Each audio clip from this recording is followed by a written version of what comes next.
ভাষা, কবি শঙ্খ ঘোষের লেখা। এই তো রাত্রি এলো, বলো এখন তোমার কথা বলো, কিন্তু বলবে কোন ভাষায়? না, এই পুরনো ক্ষয়ে যাওয়া কথা তোমার ঠোঁটে ধরো না।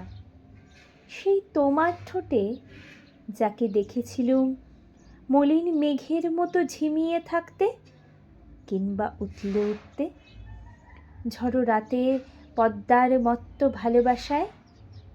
না, তোমার সেই ঠোঁটে তুলে নিও না কত জন্মের এই ব্যবহৃত ভাষা, জীর্ণ উচ্ছিষ্ট। বলবে কোন ভাষায়? যে ভাষায় বাচাল প্রকৃতি চিৎকার করতে থাকে, আমার চোখের সামনে তার সব রং একত্রে এসে খুলিয়ে দেয় আমার আনন্দের স্বাদ। সরে যাও, সরে যাও বলে দৌড়ে বেড়ায় অন্তরাত্মা। না, সেই দারুণ প্রকৃতির রহস্য তুমি তুলো না তোমার ঠোঁটে।